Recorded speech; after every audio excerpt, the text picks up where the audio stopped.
I've got a lot of grandbabies, like a lot. And when it comes to finding a gift for each of them, it could add up. But this year, while I was making my way through Walmart, I realized I don't have to spend a lot to get the gifts they'll love. An OPI mini mani set. I'm gonna do so much nail art. Oh yeah, a Lego set. Might own a Walla water bottle. Ooh, and that's just half of them. Shop great gifts they're sure to love for $25 and under at Walmart. Ryan Reynolds here for, I guess, my 100th Mint commercial.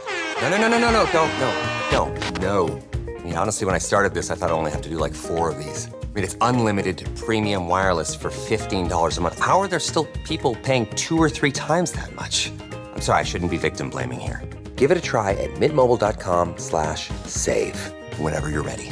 $45 upfront payment equivalent to $15 per month. New customers on first 3-month plan only. Taxes and fees extra. Speed slower above 40 gigabytes. See details. Hey, it's Austin James. Yes, I'm living with diabetes, but it doesn't have to define me. Thanks to the Freestyle Libre 3 Plus sensor, I get real-time glucose readings throughout the day. The Freestyle Libre 3 Plus sensor is small and easy to wear, giving me the freedom to focus on my life as a parent and a musician. Now this is progress. You can get a free sensor at freestylelibre.us. Offer available for people who qualify. Visit myfreestyle.us to see all terms and conditions. Certain exclusions apply. Data on file. Abbott Diabetes Care. For prescription only. Safety info found at freestylelibre.us.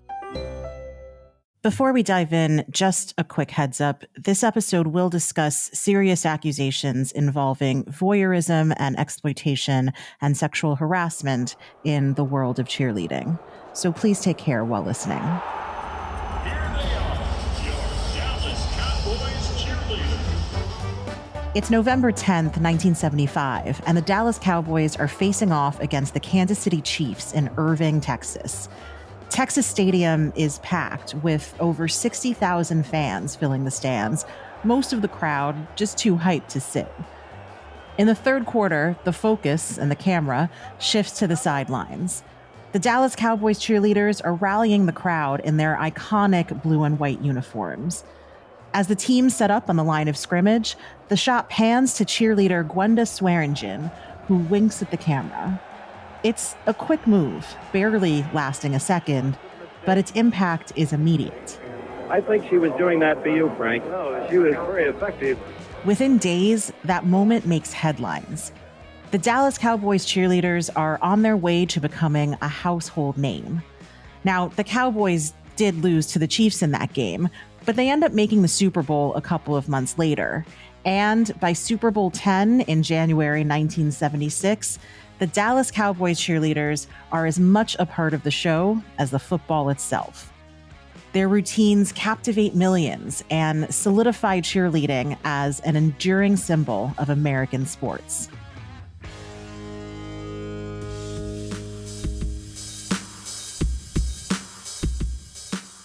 Hi, everyone. I'm Kavitha Davidson, and welcome to another episode of Sportly. Each week, we dive into the intersection of sports and culture, exploring the athletes, iconic moments, and the stories that change the way you see the game. Today, we're talking about cheerleading. Now, at its core, cheerleading is a unique blend of gymnastics, athleticism, dance, and entertainment. And beneath the pom-poms and glitter, it's an incredibly physically demanding and at times dangerous activity, as cheerleaders today master stunts and choreography that can rival the athleticism of the players they cheer for. Now, cheerleading exists across all sports, as we know, and not every team has a cheerleader. For example, I'm in New York, and the New York Football Giants do not have cheerleaders, but the Knicks City Dancers are a pretty big deal of the game whenever you go to Madison Square Garden. Now, you know the City Dancers, Paul? These are the lovely women that come out during timeouts and entertain the crowd at Madison Square Garden. Knicks City Dancers! Is that who you're talking about? That's right, Paul. But our main focus today is on professional cheerleading in the NFL. Cheerleading's history is a complicated one. On the one hand, it's been celebrated as a platform for women's empowerment and agency. And on the other hand, it's deeply entwined with issues of objectification and exploitation. From the glamorous spotlight of the Dallas Cowboys cheerleaders to really troubling abuse accusations, cheerleading raises some really tough questions. Can cheerleading be empowering and exploitative at the same time? And what does this duality reveal about the culture of sports and the way women are treated within it? Let's start at the beginning.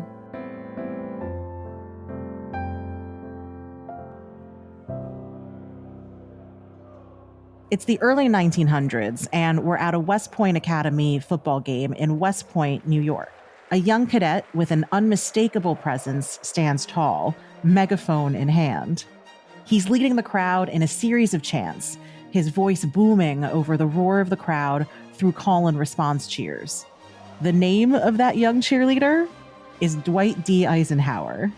Yeah, that Dwight D. Eisenhower, future 5-star general, supreme commander of the Allied forces, and 34th president of the United States, was once a cheerleader.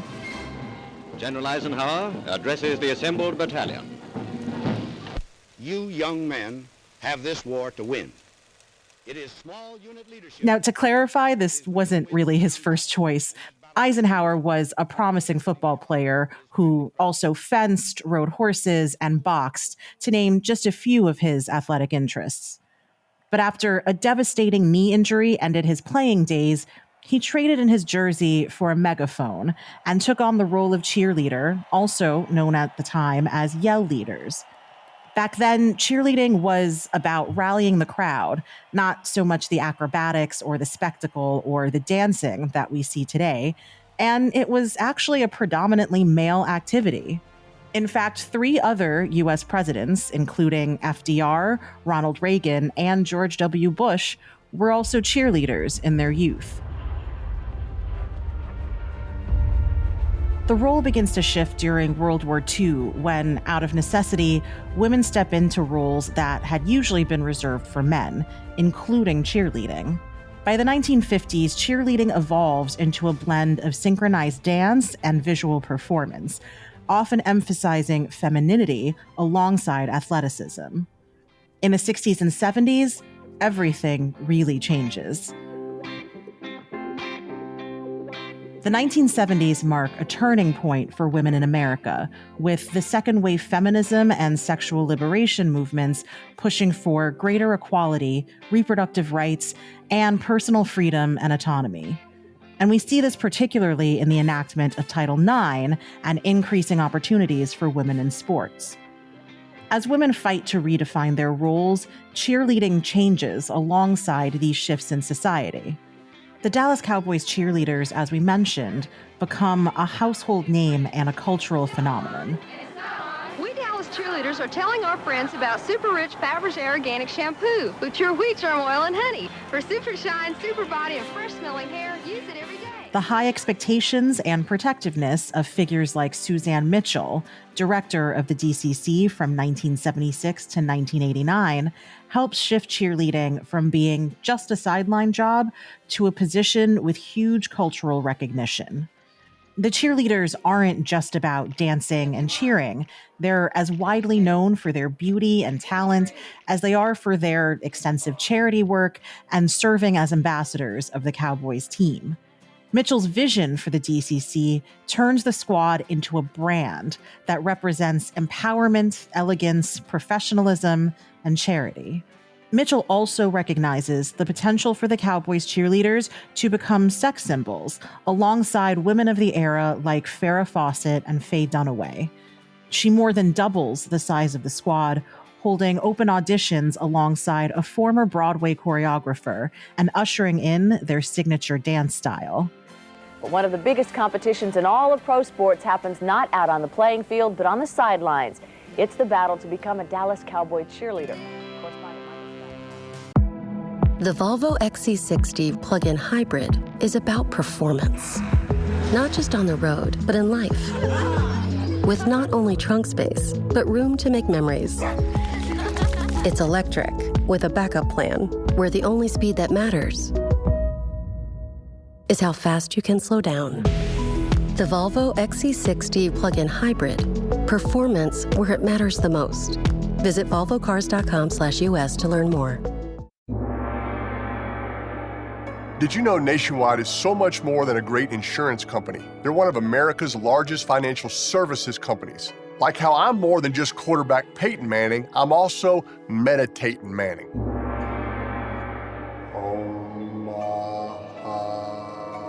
For your insurance and financial needs, Nationwide is on your side.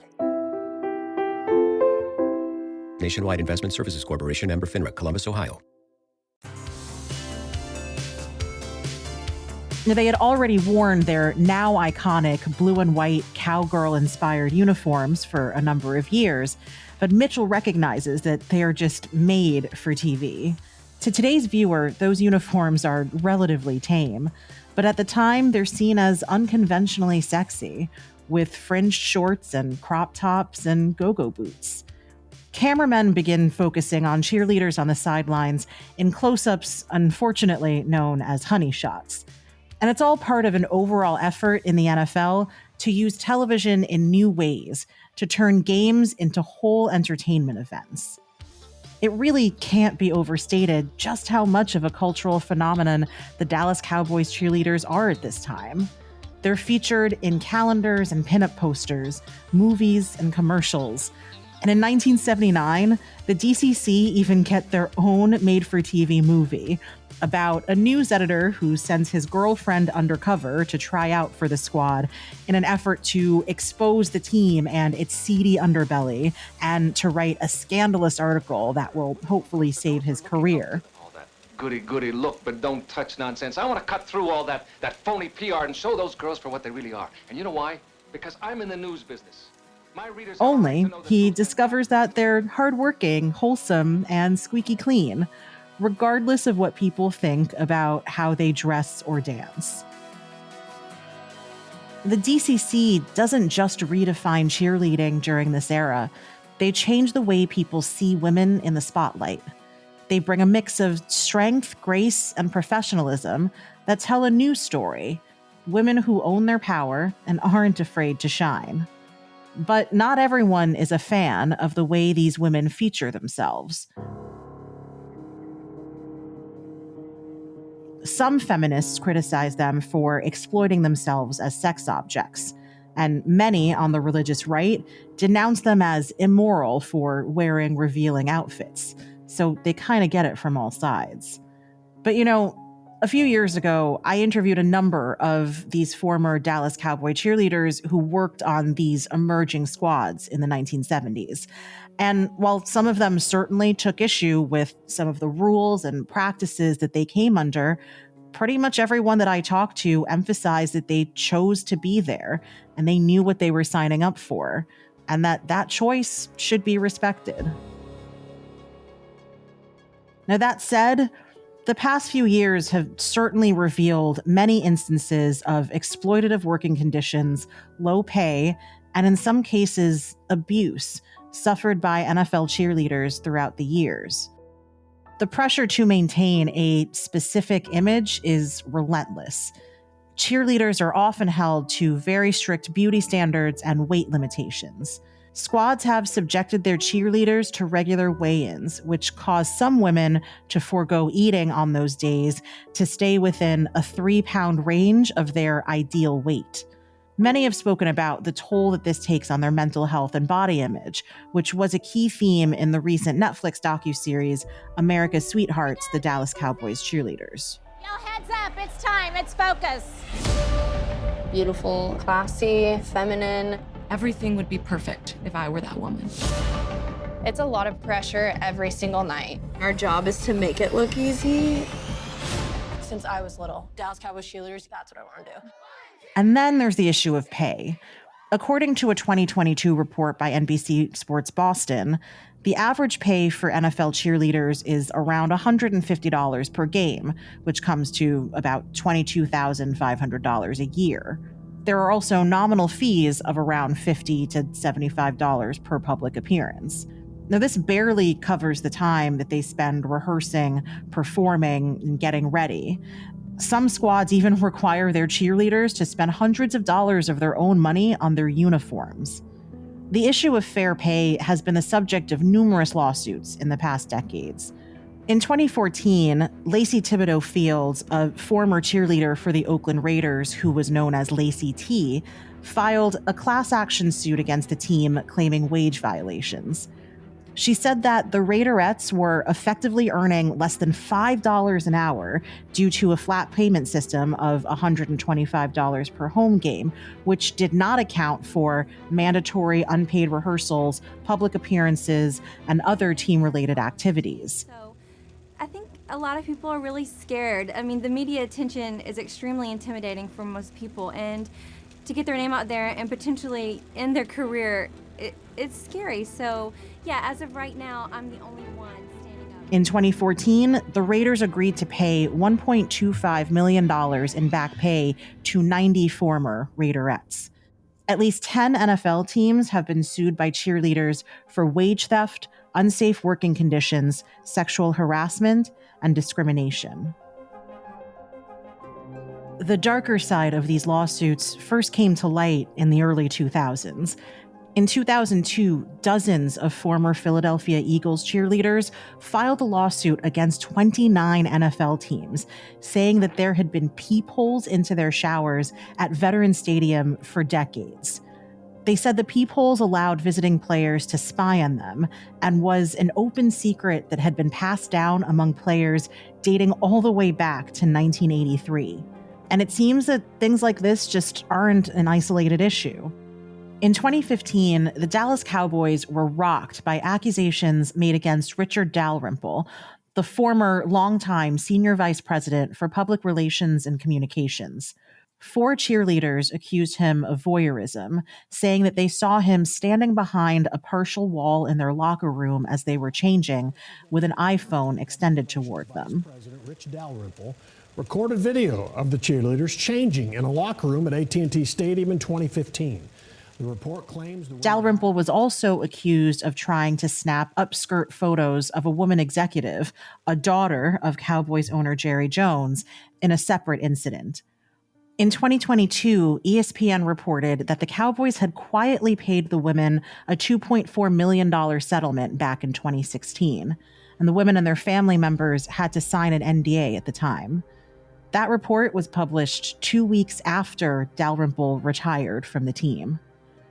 Similar stories have emerged from other NFL teams like Washington, whose cheerleaders gave harrowing details of a 2013 calendar shoot in Costa Rica. The women said they were required to pose topless and act essentially as escorts for sponsors and suite holders. A lot of cheerleaders have said that groping and harassment are just part of the job, particularly when it comes to interacting with VIP fans. Now, while doing research for this episode, I came across a quote from a Medium writer named Anne Renee Yonker, who wrote about professional cheerleaders. And she wrote, quote, "Yes, the women do provide sexually suggestive entertainment for male sports fans, but it is also true that these women are athletes themselves who choose to be there." And I tend to agree with that statement. Whether cheerleaders are objectified or empowered depends on how you look at it and who has control. Some would say that cheerleading is catered to the male gaze with its revealing outfits and sexual dance routines, and that's probably true to a degree. But the flip side is that a lot of women do embrace this role. They see it as a way to showcase their talents, their strength, their charisma, and yes, their beauty. They're choosing to participate in how they present themselves, which shifts the dynamic from passive objectification to active expression that can benefit their career. The key difference lies in intent and participation, and of course, consent. The peephole incident and the voyeurism charges were obviously clear invasions of privacy, turning these women into objects without their knowledge or permission. And that is not the same as a cheerleader confidently performing in an outfit that they choose to wear, knowing exactly how they're presenting themselves and to whom. Many cheerleaders who have come forward about harassment and interactions with donors and other VIPs have said that while they weren't necessarily physically forced to engage, they did feel some level of coercion, that it was necessary to comply in order to keep their highly coveted jobs. So it's important to consider who gets to define where that line is, because one is empowerment and the other is exploitation.